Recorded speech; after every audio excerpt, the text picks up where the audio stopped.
दोस्तों नमस्कार, welcome to study for civil services. दोस्तों ज्योग्राफी के इस कॉम्प्रिहेंसिव कवरेज में जो कि महेश वर्णवाल की बुक को बेस बनाकर यहाँ पर किया जा रहा था, इसमें हमने जो पार्ट ए है उसको कंप्लीट कर लिया था। पार्ट ए में यूनिवर्स को देखा, उसके बाद अर्थ के जो डिफरेंट टाइप के मोशंस थे, 2 टाइप के मोशन थे, उन्हें देखा। उसको देखने के बाद हमने जो इमेजिनरी लाइन्स अर्थ पर खींची गई हैं, ये मनुष्य के द्वारा ही खींची गई हैं, इसे नेचर ने नहीं खींचा है, इसके बारे में भी देखा, लॉन्गिट्यूड और लैटिट्यूड। उसके बाद वहीं से स्टैंडर्ड टाइम और लोकल टाइम का जो कॉन्सेप्ट था उसको भी देख लिया। टाइम जोन के बारे में चर्चा हो गई है और इसके अलावा इंटरनेशनल डेट लाइन को भी हम देख चुके हैं। इतना कुछ देखने के बाद अब हम अपनी अर्थ को और ज़्यादा करीब से जानने की कोशिश करेंगे, और यही जो करीब से जानने का प्रयास है, इसी में हम देखने वाले हैं ओरिजिन ऑफ द अर्थ। अर्थ का ओरिजिन क्या है? इससे पहले हमने यूनिवर्स के ओरिजिन के बारे में काफ़ी कुछ चर्चा की है, बहुत ज़्यादा गहराई में जाकर खोद कर डिस्कशन हुआ है। तो यहाँ भी खुदाई जारी है, लेकिन ये खुदाई जो है ये तथ्यों की है, मिट्टी की खुदाई हम लोग नहीं कर रहे हैं। यहाँ पर कोई माइनिंग का काम नहीं चल रहा है, तो यहाँ पर तथ्यों को हम एक तरह से कहेंगे कि पन्ने पलट पलट कर देख रहे हैं। जो अर्थ का ओरिजिन है, इस पर जितने भी एस्ट्रोनॉमिस्ट हैं उनका एक मत नहीं है, एक विचारधारा नहीं है। हालांकि बाद में जब बिग बैंग की थ्योरी आती है, लेमेंटियर के द्वारा दी जाती है, तो यहाँ पर जितने भी विचारों का सिलसिला है उस पर एक फुल स्टॉप लग जाता है, इसलिए क्योंकि ये ज़्यादा प्रामाणिक थी, ज़्यादा ऑथेंटिक थी, और इसका बाद में प्रैक्टिकल भी होता है। ये आपने देखा है लार्ज हैड्रॉन कोलाइडर वाला, और वहाँ से इसकी पुष्टि होती है, इसे प्रूव कर दिया जाता है। साइंस तब तक किसी चीज़ पर भरोसा नहीं करता जब तक कि वो प्रैक्टिकल के द्वारा प्रूव नहीं की जाती। ये बात मैं बार बार कहती हूँ और यहाँ ये प्रासंगिक है, इसका उल्लेख करना जरूरी था। तो बिग बैंग की थ्योरी को हम यहाँ भी देखेंगे, इसलिए क्योंकि यूनिवर्स का जो ओरिजिन है वही इसमें रहने वाली या इसमें विद्यमान जितनी भी सेलेस्टियल बॉडीज़ हैं उनका भी है। उनका ओरिजिन कोई अलग नहीं है, और हमारी अर्थ कोई अलग हिस्सा तो है नहीं, यह यूनिवर्स का ही एक पार्ट है। तो जैसे पूरा सोलर सिस्टम बना है, जैसे पूरा यूनिवर्स जनरेट हुआ है, वैसे ही हमारी अर्थ भी बनी होगी। लेकिन इसके पीछे एक लंबा क्रम चला, मतलब ऐसा नहीं है कि एकाएक जो बिग बैंग की थ्योरी है वो सामने आ गई। इससे पहले आपने यूनिवर्स वाले में देखा, मतलब जो चैप्टर था, कि पहले जो शुरुआती दौर था उसमें टॉलमी की अवधारणा आती है, उसके बाद फिर कॉपरनिकस का सिद्धांत आता है। तो ऐसे क्रम से कोई भी विचार जो है वो सबके सामने प्रस्तुत होते हैं, उसमें सुधार किया जाता है, इंप्रूवमेंट किया जाता है। तो ठीक वही चीज़ यहाँ भी है। यहाँ जब हम शुरुआती विचारधाराओं को देखेंगे, जो शुरुआत की हाइपोथेसिस है उनको देखेंगे, तो उसमें कांट, लाप्लास, चैम्बरलिन, इस प्रकार के नाम आएंगे, और जैसे जैसे हम आगे बढ़ेंगे उनके विचारों में हमें इम्प्रूवमेंट दिखाई देगी, और वही इम्प्रूवमेंट अंत में एक बड़ा सा विस्फोट करती है, जिसे कि हम बिग बैंग के नाम से जानते हैं, और वही ज़्यादा ऑथेंटिक है। तो शुरू करें, इससे पहले कुछ आवश्यक जानकारी हमारे कोर्सेज के बारे में, आइए पहले उसको देख लेते हैं। उसके बाद तब हम एक बार फिर से अंतरिक्ष और अपनी अर्थ को जोड़ कर देखेंगे। दोस्तों हमारे पेड कोर्सेज अलग अलग सिविल सेवा परीक्षाओं के लिए संचालित हो रहे हैं, जिसमें यूपीपीएससी, एमपीपीएससी और बीपीएससी द्वारा कंडक्ट होने वाले एग्जाम्स हैं। इसके अलावा संघ लोक सेवा आयोग की सिविल सेवा प्रारंभिक परीक्षा के लिए भी इसे लॉन्च किया गया है, और ये सारे कोर्सेज टेलीग्राम के जरिए चलाए जाते हैं। अगर आप इन्हें ज्वाइन करना चाहते हैं तो नीचे 2 मोबाइल नंबर आपको दिख रहे हैं, 2 नंबर दिखाई दे रहे हैं स्क्रीन पर, उस पर आप कॉन्टैक्ट कर सकते हैं फ़ोन या व्हाट्सएप के जरिए। वहाँ पर आपकी जितनी भी जिज्ञासाएं हैं उनका समाधान हो जाएगा। इसके अलावा फ्री स्टडी मटेरियल और वीडियो के नोटिफिकेशन के लिए 2 ऑप्शन आपके पास है। एक तो टेलीग्राम का चैनल है only UPPSC by study for civil services, आप उसे जरूर ज्वाइन करिए, क्योंकि वहाँ पर जितनी भी नोटिफिकेशन है वो आपको हमेशा अपडेटेड रखेंगे, आपको निरंतर सूचनाएं मिलती रहेंगी। बार बार जो नोटिफिकेशन की बाहर आई रहती है ना उस पर, तो वो इसीलिए होती है ताकि आप तक जो सूचनाएं हैं वो कोई भी छूट न जाए, सब पहुँचती रहें, तो उससे परेशान नहीं होते। ऐसा नहीं कि परेशान हो गए कि नोटिफिकेशन पर नोटिफिकेशन आ रहा है, मतलब कितना ज़्यादा मैसेज भेजा जा रहा है, तो वो मैसेज इसीलिए होते हैं ताकि कोई भी सूचना आपसे वंचित न रहे।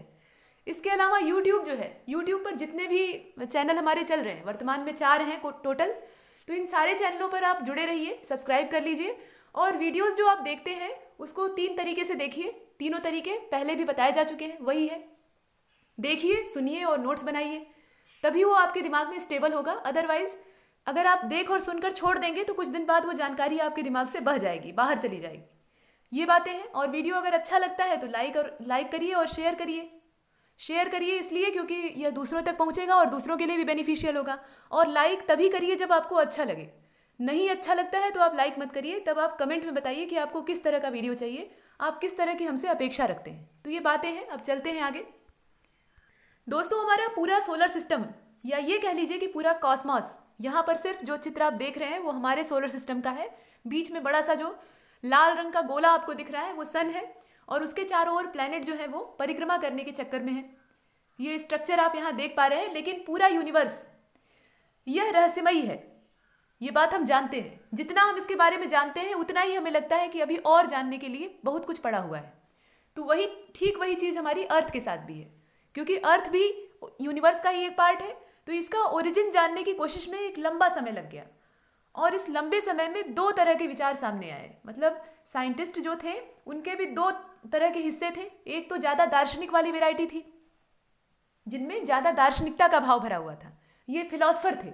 और जो फिलॉसफर थे उनकी जो विचारधाराएं थी वो धार्मिक थी, मतलब वो धर्म से जोड़कर इन चीज़ों को देखते थे। तो एक धार्मिक वाला हिस्सा था, और दूसरा वैज्ञानिक जो संकल्पनाएं हैं, मतलब जो साइंटिफिक हाइपोथेसिस है, वो वाली थी। जो बाद वाले साइंटिस्ट आते हैं वो ज़्यादातर तर्कपूर्ण जो विचारधाराएं हैं, जिसमें कि तर्क दिया जा सके, वो इस तरह की विचारधाराओं को सबके सामने प्रेजेंट करते हैं। तो इस प्रकार की जो विचारधाराएं हैं ये साइंटिफिक कॉन्सेप्ट में आती हैं। और यहाँ पर ये जो चैप्टर है इसमें हम साइंटिफिक कॉन्सेप्ट को ही देखेंगे। जो धार्मिक अवधारणाएं थी उनका कोई वर्तमान में वजूद नहीं है, मतलब कोई उसकी रिक्वायरमेंट भी नहीं है। वो बेकार है, इसलिए बेकार है क्योंकि उन्हें प्रैक्टिकल के द्वारा प्रूव नहीं किया जा सकता। सब कुछ कल्पना है कि ब्रह्मांड की ऊर्जा का संचालन कोई पराशक्ति कर रही है और कोई एक परम ब्रह्म जैसी सत्ता है। तो ये बातें धर्म में तो ठीक है, लेकिन विज्ञान इन चीज़ों को नहीं मानेगा। इसलिए नहीं मानेगा क्योंकि ये चीज़ें प्रूव नहीं की जा सकती। ईश्वर का अस्तित्व है ये हम सब मानते हैं, कुछ लोग नास्तिक होते हैं नहीं मानते, लेकिन फिर भी हम उसे प्रूव नहीं कर सकते। हम ये नहीं प्रूव कर सकते कि ईश्वर हैं, मानते हैं, हमारा विश्वास है और हमारा विश्वास हमें ताकत देता है, इसलिए मानते हैं। धर्म जो है वो आस्था उत्पन्न करता है, और आस्था जो है एक पॉजिटिव एनर्जी इंसान को देती है। तो ये गलत नहीं है, लेकिन यहाँ पर साइंस इन चीज़ों पर भरोसा नहीं करता। साइंस जब तक किसी चीज़ को आंखों के सामने करके नहीं देख लेता, भगवान है तो सिद्ध करो, ऐसी चीज़ें, तो साइंस जो है उसे प्रूफ चाहिए होता है। वही चीज़ यहाँ भी है। वैज्ञानिक संकल्पना जो हम देखेंगे वो प्रूव की हुई है, कहीं ना कहीं उनमें कुछ ना कुछ साक्ष्य थे, एविडेंस थे, और उसके आधार पे उन्हें पेश किया गया। तो पृथ्वी जो है, यहाँ पर सिर्फ अपनी अर्थ की बात करें तो हमारी पृथ्वी इसमें दिख रही है आपको, ये छोटी सी है यहाँ पर दूर। इसको जरा जूम कर लेते हैं, अब देखिए ये है छोटी सी। तो इस अर्थ को देखिए, पृथ्वी की उत्पत्ति के संबंध में अभी इसको लिखित रूप में भी देखेंगे, मतलब जो रिटन फॉर्मेट इसका है उसको इंग्लिश में बाकायदा देखेंगे, उससे घबराइएगा नहीं। और मेरी हिंदी से परेशान मत हुआ करिए, थोड़ा सा अच्छे शब्दों का इस्तेमाल हो जाता है, लेकिन यहाँ पर जो इंग्लिश मीडियम का PDF है उसका पूरा सम्मान किया जाएगा। आपको जितने भी वर्ड्स हैं वो इंग्लिश में बताए जाएंगे, उसकी आप टेंशन न लीजिएगा, ठीक है। देखिए, पृथ्वी की उत्पत्ति के संबंध में सबसे पहले जो तर्कपूर्ण या ये कह लीजिए कि कॉन्सेप्चुअल परिकल्पना थी, हाइपोथेसिस थी, वो एक फ्रांसीसी वैज्ञानिक होते हैं, उनका नाम है कास्ते द बफन, उन्होंने दी थी। ये सबसे पहले शुरू करते हैं। जैसे वहाँ पर हमने देखा कि शुरुआत टॉलमी ने की थी यूनिवर्स वाले कॉन्सेप्ट में, वैसे ही यहाँ पर अर्थ के कॉन्सेप्ट में, मतलब साइंटिफिक कॉन्सेप्ट को अगर हम देखते हैं तो उसमें कास्ते द बफन का नाम सबसे पहले आता है। यहाँ से शुरुआत होती है। हालांकि पहले से ही विचार चल रहे थे। पहले के जो दार्शनिक होते थे वो ऐसे सड़क पर टहलते रहते थे, और पीछे पीछे एक बड़ा सा जन सैलाब, लोगों का जो झुंड है, ग्रुप था, वो चलता रहता था। उनके चेले, जैसे सुकरात को आपने देखा होगा, सुकरात के पीछे उनके शिष्यों की लंबी चौड़ी टोली चलती थी। इसीलिए कुछ जो वहाँ के तत्कालीन राजा थे उन्होंने उन्हें विद्रोही घोषित करके अंत में मृत्युदंड दे दिया था, जहर दे दिया था। ये बात आप जानते हैं। तो वैसे ही सोक्रेटिस की तरह बहुत सारे फिलॉसफर थे, और ये जो फिलॉसफर थे यही पहले के साइंटिस्ट होते थे। और इनकी जो विचारधाराएं होती थी, हाइपोथेसिस होती थी, वो ज़्यादा धार्मिक अंदाज में होती थी, मतलब धर्म से ज़्यादा जुड़ी हुई होती थी, क्योंकि दर्शन और धर्म एक दूसरे से जुड़ा हुआ है। फिलहाल ये जो कास्ते द बफन थे, यहाँ से जो तर्कपूर्ण विचारधारा है वो स्टार्ट होती है। मतलब इन्होंने कुछ तर्क दिए, अपने बात को सिद्ध करने के लिए कुछ एविडेंस दिए, और इनका जो परिकल्पना था ये आया 1749 में, 1749 में इन्होंने इस परिकल्पना को प्रस्तुत किया। यह जो परिकल्पना है यह 1749 में आती है। यहाँ सन का भी जो कलर है वो ऑरेंज है, और मेरी जो इंक है उसका भी कलर ऑरेंज जैसा हो गया है। यहाँ देख लीजिए 1749 में ये जो सन है इस समय आती है कास्ते द बफन की जो परिकल्पना कहना ज़्यादा सही रहेगा, मतलब हाइपोथेसिस वो। और इसके बाद इस क्षेत्र में अनेकों विद्वान एक के बाद एक आने लगते हैं। कोई एक साइंटिस्ट अगर अपने विचारों को रखता है तो पीछे एक झुंड जो है वो पैदा हो जाता है। मतलब हम कैसे आगे निकलें, कंपटीशन होता है ना, जैसे प्रतियोगी आपस में कंपटीशन करते हैं, वैसे ही यहाँ पर जो साइंटिस्ट हैं उनमें भी तगड़ा कंपटीशन होता है कि एक साइंटिस्ट ने अगर कोई विचार दिया है तो कैसे हम उसको नीचा दिखा के आगे बढ़ जाएं, उससे बेहतर दिखा दें। ऐसा क्रम चलता रहता है।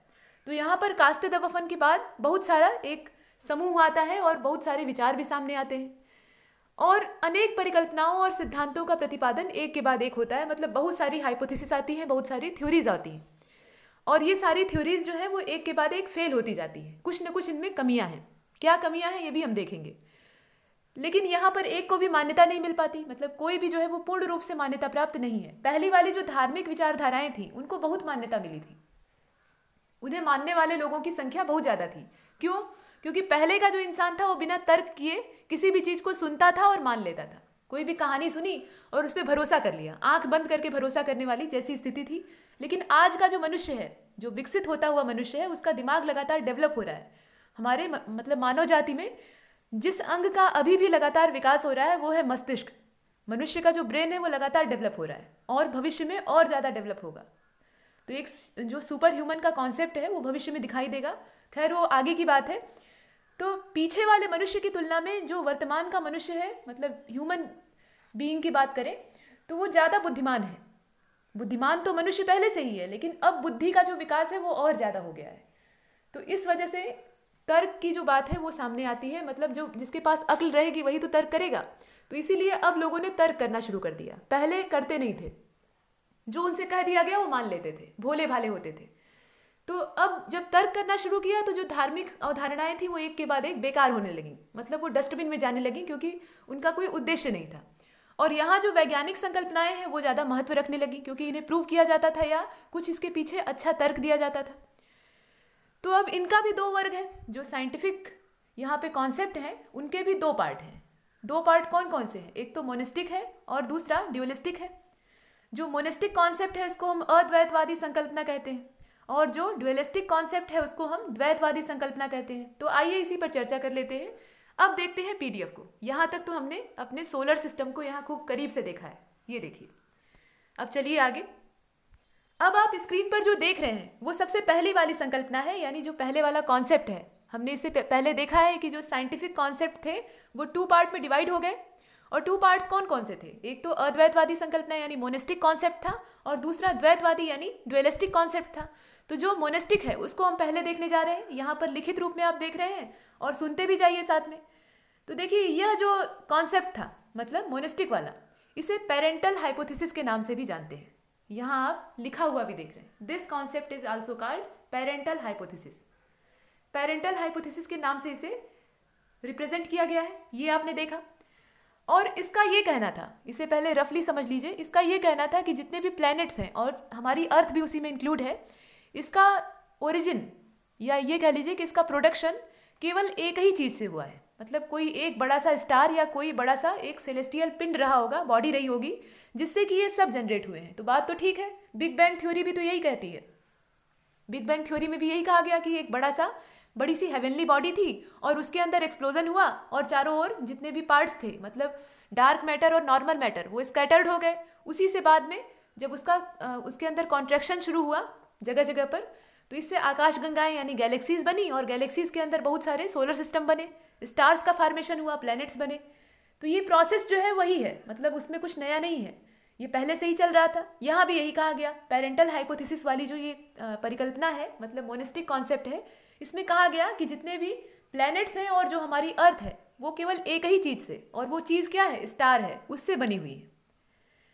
अब इस समस्या क्या है कि सौर मंडल की उत्पत्ति केवल एक तारे से हुई है। मतलब हमने पहले देखा है कि हेवनली बॉडी से हुई है, यहाँ पे कह रहे हैं कि तारे से हुई है।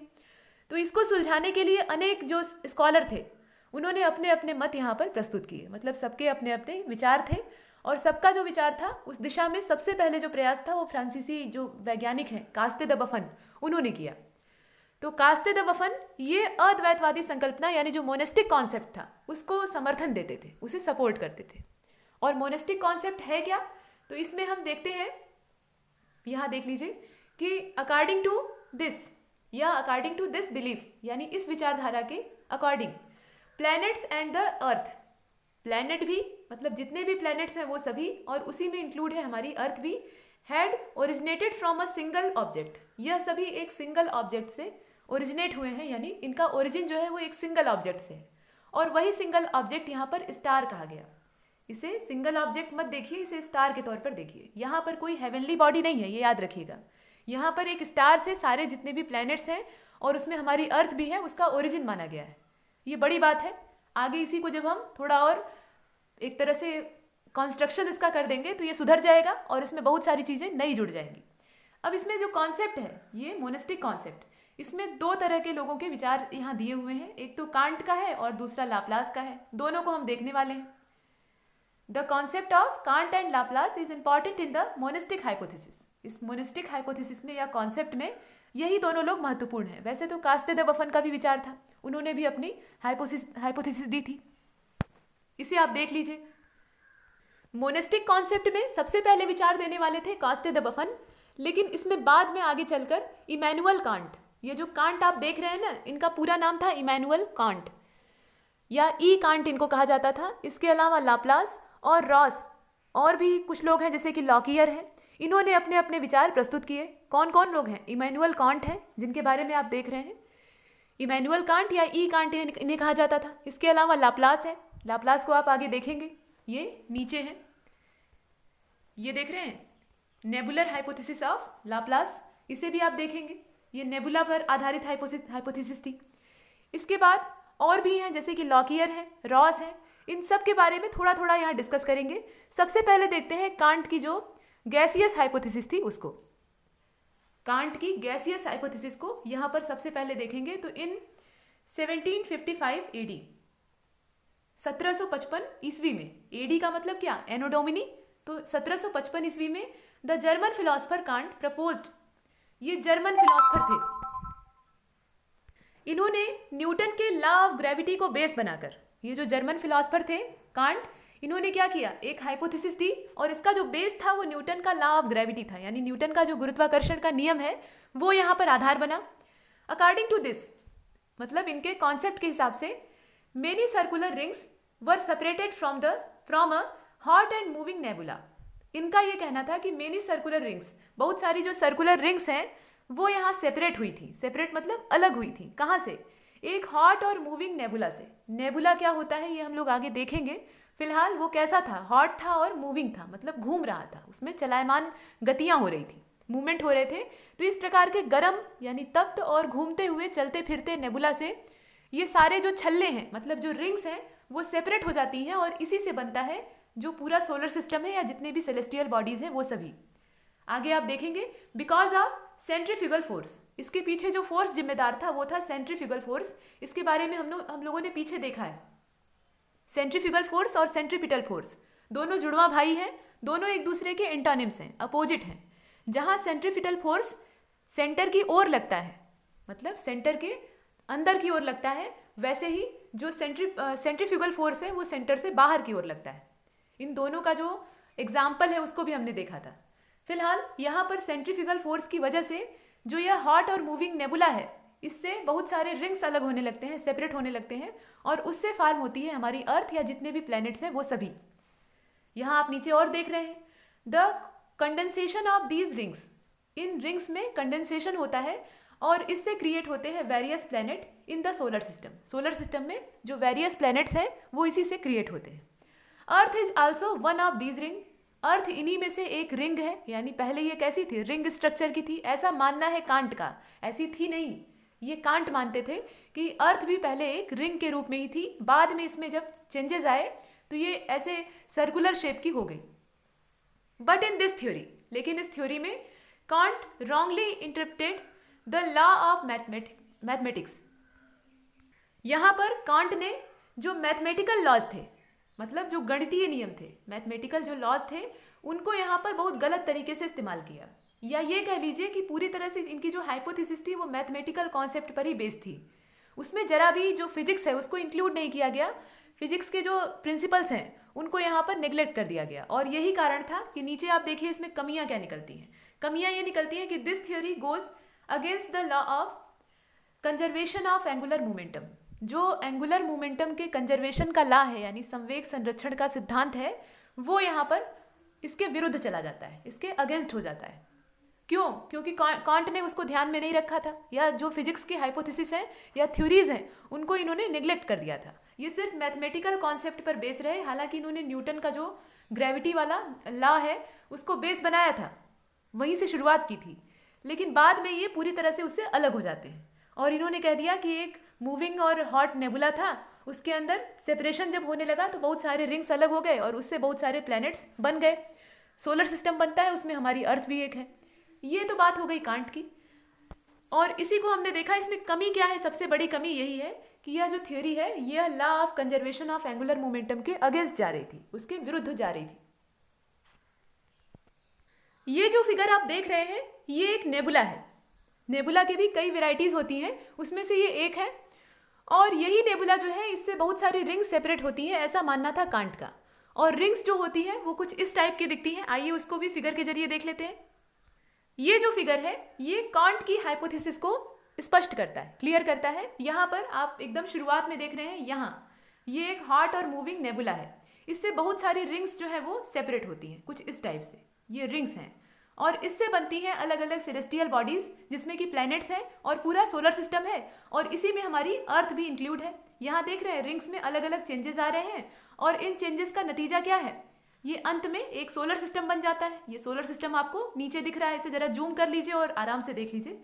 ये देखिए, ये पहले एक हॉट नेबुला है, ये वाला एक हॉट नेबुला है, इससे फिर इस टाइप का रिंग अलग हुआ, फिर इसमें और थोड़ा सुधार हुआ, इस टाइप की संरचना बनी, और फिर लगातार चेंजेस होते रहे और इसमें एक क्रम से सुधार होता रहा, और अंत में इस प्रकार का सोलर सिस्टम यहाँ पर बनता है।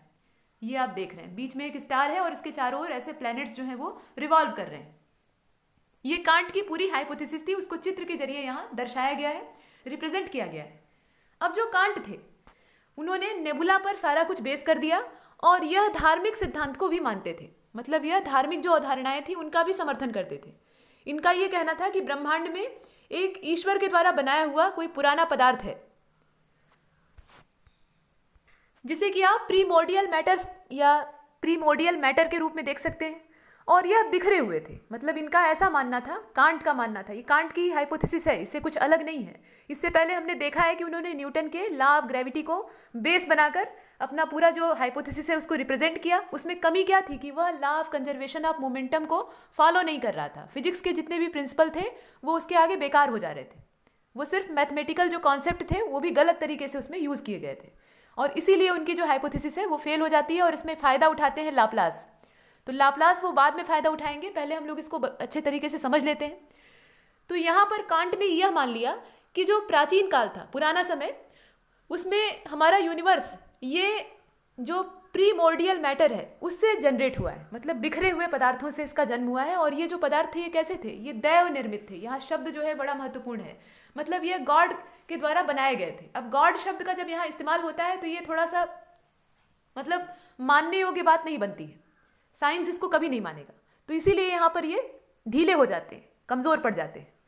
और भी चीज़ें हैं, प्रारंभ में ये जो पदार्थ था यानी जो मैटर था ये बहुत ज़्यादा कड़ा था, इसमें कठोरता थी। इसके अलावा ये ठंडा था, काफ़ी चिल्ड था, कोल्ड नहीं था, चिल था, मतलब बहुत ज़्यादा ठंडा था, और गतिहीन था, इसके अंदर मोशन नहीं हो रहा था, ये एकदम स्टेबल था। जैसे पीछे हमने देखा कि जो सन है या फिर हमारी अर्थ है उसको अलग अलग जो विचारक थे, मतलब दार्शनिक थे, जैसे कि टॉलमी को आपने देखा या कॉपरनिकस को देखा, उन्होंने उसे स्टेबल मान लिया था। ठीक वैसे ही यहाँ भी जो डार्क मैटर या नॉर्मल मैटर वाली अवधारणा है वो निकलती तो है, लेकिन दिक्कत क्या है कि उन्हें स्टेबल मान लिया गया है और बहुत ज़्यादा चिल्ड मान लिया गया है, उन्हें गर्म नहीं माना गया है। अब इसके बाद क्या होता है कि आपस में इनके बीच अट्रैक्शन शुरू होता है, आकर्षण शुरू होता है, और जब आकर्षण शुरू होता है तो ये एक दूसरे के नज़दीक आने लगते हैं। जितना भी मैटर बिखरा हुआ था पूरे यूनिवर्स में वो एक दूसरे के करीब आने लगता है, और जब एक पास आएंगे तो टकराएंगे, उनमें कोलाइजन होगा, और टकराने का नतीजा होता है कि इनके अंदर बहुत ज़्यादा टेम्परेचर जनरेट होता है। पहले ये क्या थे, एकदम चिल्ड थे, ठंडे थे, बहुत ज़्यादा ठंडे थे, और उसके बाद जब टक्कर उत्पन्न हुई तो उससे इसमें ताप बढ़ने लगा, मतलब टेम्परेचर जो है वो इंक्रीज करने लगा, और इस प्रकार से ये जो पुराने मैटर थे, मतलब आद्य पदार्थ जिन्हें हम कहते हैं, यह बनने लगे गैसियस स्ट्रक्चर में, मतलब इनका जो स्ट्रक्चर है वो गैसियस होने लगा। और उसके बाद एक नेबुला बना, और नेबुला के अंदर जब सेपरेशन शुरू हुआ तो उससे रिंग्स अलग हुए, और ये जो आप यहाँ स्ट्रक्चर देख रहे हैं, इस प्रकार से हमारा पूरा सोलर सिस्टम जो है वो जनरेट होता है। तो ये तो बात हुई जो कांट की हाइपोथेसिस थी उसकी। और कांट महोदय ने पृथ्वी की उत्पत्ति की समस्या के समाधान के लिए विद्वानों के तथ्यों का सहारा लिया था। ऐसा नहीं है कि इन्होंने जो स्कॉलर्स थे उनको मानने से मना कर दिया था। हालांकि इनका जो मत था वो वर्तमान में आधारहीन कह दिया गया है, ये हम लोग जानते ही हैं। अब इस परिकल्पना में यानी जो हाइपोथेसिस है, इसमें कई तथ्य गणितीय नियमों के खिलाफ है। गणितीय नियमों को भी ये ठीक से पालन नहीं करते। जो मैथमेटिकल लॉ है और जो फिजिक्स के लॉ है, दोनों को ये ठीक से फॉलो नहीं करते। हालांकि मैथमेटिकल रूल्स को इन्होंने बेस बनाया था, लेकिन फिर भी सबसे पहले तो इनके ऊपर यह ब्लेम किया गया, मतलब आरोप लगाया गया कि कणों के आपसी टकराव से भ्रमण गति पर कोई प्रभाव नहीं पड़ता, मतलब इनके मोशन पर कोई असर ही नहीं पड़ता है। इन्होंने ये कह दिया कि जो कण है वो आपस में कोलाइड भी कर रहे हैं और वो स्टेबल भी है। तो ये कैसे हो सकता है? आप सोचिए, कोई चीज़ टकराएगी आपस में, मतलब कोई दो चीज़ें, सपोज दैट मान लीजिए एक पार्टिकल है या मान लीजिए एक सेलेस्टियल बॉडी है, इधर से आ रही है और दूसरी सेलेस्टियल बॉडी इधर से आ रही है। दोनों में अगर कोलाइजन यहाँ पर होता है तो दोनों के अंदर क्या होगा? पहली चीज़ तो वाइब्रेशन उत्पन्न होगा। आप किसी चीज़ से टकराते हैं तो कंपन उत्पन्न होता है, उस चीज़ में भी और आप में भी। तो वही चीज़ है, यहाँ मोशन ना हो पाए ये पॉसिबल ही नहीं है। तो पहली चीज़ इनकी यहीं पर असत्य हो गई। कांट ने कह दिया कि वो मोशनलेस है और ऐसा हो नहीं सकता, तो ये पहला ब्लेम इनके ऊपर किया गया। उसके बाद दूसरा क्या था कि कांट की यह जो हाइपोथेसिस थी, इसमें आद्य पदार्थ यानी जो ओल्ड मटेरियल था, उसमें गति के कणों के जो गतिक कण थे, मतलब चलते हुए कण थे, उनके आपसी टकराव से हुई जो कोणीय आवेग की स्थिरता का सिद्धांत था, मतलब वही चीज़ है law of conservation of angular momentum, वो यहाँ पर पूरी तरह से फॉलो नहीं हो रहा था। कोई भी दो चीज़ें जब आपस में कोलाइड करती हैं, कोलाइजन होता है, तो वहाँ पर एंगुलर मोमेंटम के कंजर्वेशन का लॉ पूरी तरह से लागू होना चाहिए, वहाँ पर अप्लाई होना चाहिए। अगर वो अप्लाई नहीं हो पा रहा है तो वो कोलाइजन जो है वो सही तरीके से नहीं हुआ है या हम उसे रिप्रेजेंट नहीं कर पा रहे हैं, तो वो यहाँ पर फेल हो जाता है। अब कांट ने एक चीज़ और कही थी कि कांट की यह धारणा जो हाइपोथेसिस है वो ये बताती थी कि निहारिका के आकार में, निहारिका मतलब क्या? वही नेबुला, तो नेबुला के आकार में वृद्धि होती है, उसका जो साइज है वो इंक्रीज करता है और उसके साथ साथ उसकी जो गति है, उसका जो मोशन है वो भी इंक्रीज करता है, मतलब उसके आकार में वृद्धि हो रही है प्लस उसकी गति भी बढ़ रही है। ये बात कही नेबुला के बारे में। और इससे क्या होता है? इससे फिर एक सिद्धांत यहाँ पर इनके अगेंस्ट चला जाता है। वो सिद्धांत था कोणीय आवेग की स्थिरता का सिद्धांत। जो इम्पल्स होता है उसके स्टेबिलिटी का जो प्रिंसिपल है वो यहाँ पर पीछे हो जाता है। और उस सिद्धांत का क्या कहना था कि यदि साइज बढ़ेगा किसी भी चीज़ का, अगर साइज बढ़ रहा है तो उसकी जो मोशन होगी, उसके अंदर जो मूवमेंट होगा वो कम होता जाएगा। छोटी चीज़ को मूव करने में सरलता होती है, जैसे जैसे कोई चीज़ बड़ी होती जाती है उसे मूव करने में, उसके मूवमेंट में दिक्कतें आती हैं या वो स्लो हो जाती है, उतनी फास्ट नहीं रह जाती। तो वही दिक्कतें यहाँ भी थी। तो कांट ने दोनों चीज़ों को एक साथ बोल दिया कि नेबुला जो है उसके अंदर एक्सपेंशन भी हो रहा है और उसका जो मूवमेंट है वो भी तेज हो रहा है, उसमें भी इंक्रीज देखने के लिए मिल रहा है। तो इस प्रकार की चीज़ें एक साथ विरोधी हो गई, आपस में विरोध उत्पन्न हुआ, तो इस वजह से इनकी जो हाइपोथेसिस है वो फेल हो जाती है। हालांकि लाप्लास जो है इसी को बेस बनाते हैं और आगे इसी पर बेस बनाकर वो थोड़ा सुधार कर इसी चीज़ को रिप्रेजेंट करते हैं। तो आइए उनके बारे में देख लेते हैं। एक क्वेश्चन था कि नेबुला क्या है? तो नेबुला असल में गैसियस क्लाउड्स हैं। इनके अंदर बहुत सारा जो डार्क मैटर है और बहुत सारा नॉर्मल मैटर वो फंसा हुआ होता है और बहुत सारी गैसों का भंडार होता है। बाद में यही जो नेबुला है, ये जानते हैं दोस्तों नेबुला क्या होता है? असल में ये गैलेक्सी की शुरुआती अवस्था है। गैलेक्सीज का ओरिजिन यहीं से होता है, ऐसा मुझे लगता है, मतलब ये मेरा विचार है, ये भी साइंटिस्ट नहीं बोले हैं, साइंटिस्ट इसको दूसरे ढंग से बोलते हैं, लेकिन जहाँ तक मुझे लगता है कि गैलेक्सीज का फॉर्मेशन ये नेबुला से हुआ है।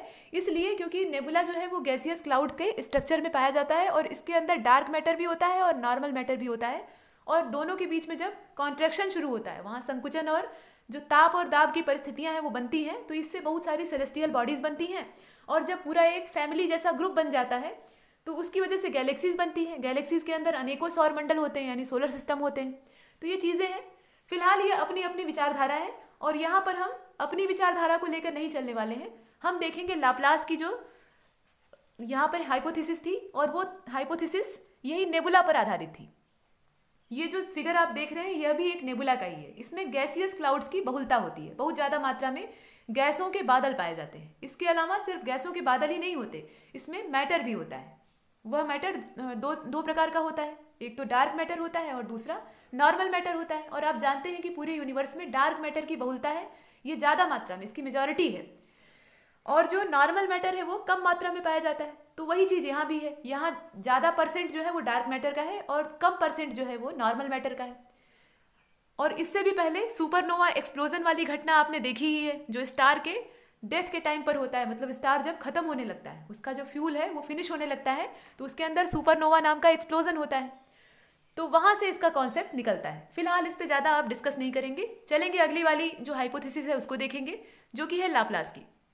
यहाँ हम देख रहे हैं nebular hypothesis of Laplace. Laplace की जो नेबुलर हाइपोथेसिस थी उसके बारे में। लाप्लास एक फ्रांसीसी स्कॉलर थे और इन्होंने 1796 में यानी 1796 ईस्वी में अपना यह विचार प्रस्तुत किया था। इनका जो विचार था वो 1796 एडी में आया था।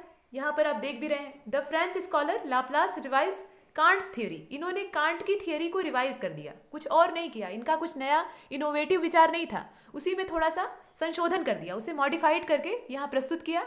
और इनका जो विचार था ये आता है 1796 एडी में, यानी एनो डोमिनी अर्थात ईस्वी में।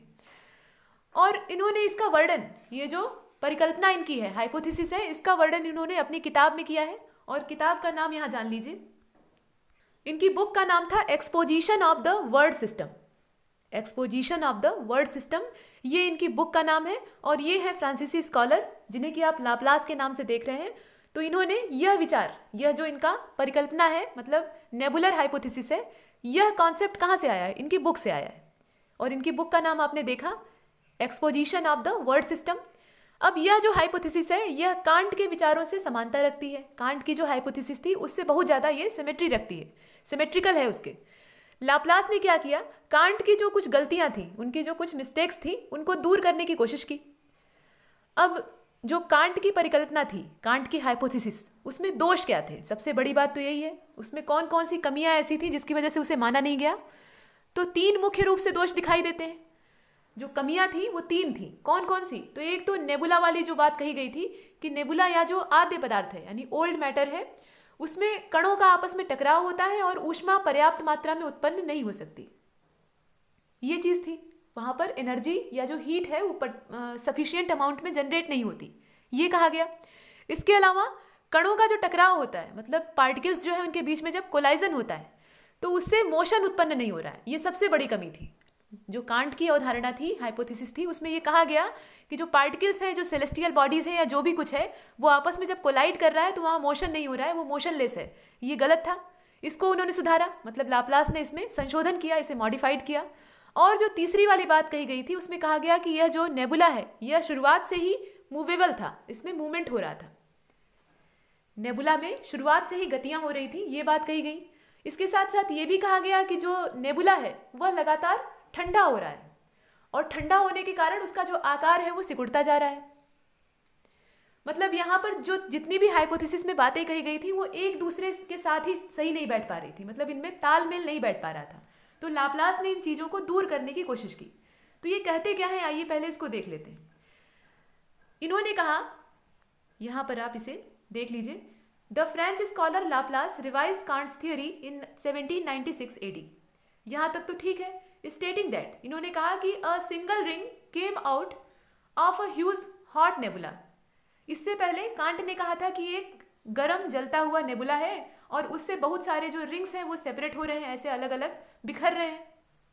लेकिन यहाँ पर लाप्लास कहते हैं कि इस हॉट और मूवेबल जो नेबुला है इससे एक ही रिंग पहले अलग होता है, इससे एक ही छल्ला बाहर आता है। मान लीजिए ये नेबुला है और इससे सिर्फ एक रिंग जो है वो सेपरेट होता है और बाद में इस रिंग में जब डिवीज़न होता है, इसमें जब विभाजन होता है तो इससे 9 रिंग अलग होते हैं, 9 रिंग्स यहाँ से सेपरेट हो जाते हैं। पहले क्या होता है, इस नेबुला से सिर्फ एक रिंग बाहर आती है और उस रिंग से 9 रिंग्स जनरेट होते हैं।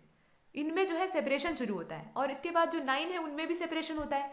ऐसे जो लाप्लास की अवधारणा थी वो सामने आती है। इसी को आप यहाँ लिखित तौर पर देख रहे हैं। Whereas according to Kant, 9 rings came out from nebula itself. Can't ने इससे पहले कहा था कि जो 9 रिंग्स हैं, 9 रिंग्स हैं, वो अकेले उस नेबुला से बाहर आई थी। मतलब जब बाहर आई तभी उनकी संख्या 9 थी। और यहाँ पर इन्होंने कहा कि पहले एक ही रिंग बाहर आई और उसमें से 9 अलग हुई। तो थोड़ा सा अंतर है इसमें। और दीज रिंग्स, यहाँ पर आप नीचे देख लीजिए, these rings started moving in a direction around their parental ring. और ये जो रिंग्स थी यह अपने पेरेंटल रिंग के चारों ओर उसी की डायरेक्शन में मूव करने लगी। मतलब उसी के अकॉर्डिंग ये रिवॉल्व करने लगी एक तरह से। तो रिवॉल्यूशन का जो कॉन्सेप्ट है उसको भी लाप्लास ने यहाँ पर क्लियर किया। और लेटर यानी बाद में planets were form by condensation of these ring, और इसके बाद इन्होंने वही जो कांट वाली विचारधारा है उसको नीचे ऐड कर दिया। ये तो पूरी तरह से कांट की हाइपोथेसिस है, इसमें कुछ नया नहीं है। कांट ने इस चीज को कहा था, तो लाप्लास ने इसमें नया क्या जोड़ा? नया यही जोड़ा कि 9 रिंग्स जो है ये अलग नहीं होती है, बल्कि एक सिंगल रिंग वहां से अलग होती है। एक सिंगल रिंग यहाँ पर अलग होती है, ये चीज यहाँ डिफरेंट थी। इससे पहले लाप्लास की जो, माफ कीजिएगा, कांट की जो अवधारणा थी उसमें ये चीज नहीं थी। बाकी कांट ने ये कहा था, कांट ने यह स्पष्ट कर दिया था कि जो प्लैनेट्स हैं वो जनरेट कहाँ से होते हैं? यह रिंग्स के कंडेंसेशन से जनरेट होते हैं, और उसी में हमारी अर्थ भी इंक्लूड है। तो अर्थ का जो ओरिजिन है इन्होंने इस प्रकार से माना। यहाँ पर हमने नेबुलर हाइपोथेसिस को देखा जो कि लाप्लास के द्वारा दी गई थी, और इससे पहले हमने कांट की जो गैसियस हाइपोथेसिस थी उसको देखा। दोनों ही हाइपोथेसिस यहाँ पर मोनेस्टिक है, यह मोनेस्टिक हाइपोथेसिस का हिस्सा है। और इसके अलावा यह जो अद्वैतवादी संकल्पना यानी मोनेस्टिक हाइपोथेसिस है या कॉन्सेप्ट है, इसमें और भी विचार है। इमैनुअल कांट और लाप्लास के अलावा और भी लोगों ने विचार दिए, जैसे रॉस है, इसके अलावा लॉकियर है, लेकिन वह इतना ज़्यादा यहाँ पर उल्लेखनीय नहीं है। उल्लेखनीय यही दोनों लोग थे, इन दोनों लोगों का जिक्र हो गया। अब इसके बाद जो हम देखेंगे वो है डुअलिस्टिक कॉन्सेप्ट। डुअलिस्टिक कॉन्सेप्ट क्या था, इसके बारे में डिस्कस होगा। इस पर आधारित जो लोगों की विचारधाराएं थी या जो हाइपोथेसिस थी उसको भी हम देखेंगे। लेकिन इस वीडियो लेक्चर में इतना ही। इसमें हमने नेबुला को देखा, और नेबुला के अलावा जितनी भी उससे जुड़ी हुई यूनिवर्स के या अर्थ के ओरिजिन से जुड़े हुए कॉन्सेप्ट थे उनको यहाँ पर चर्चा की, उस पर डिस्कशन हुआ। आगे जो है, जो डुअलिस्टिक कॉन्सेप्ट है उसमें हम देखते हुए आगे बढ़ेंगे।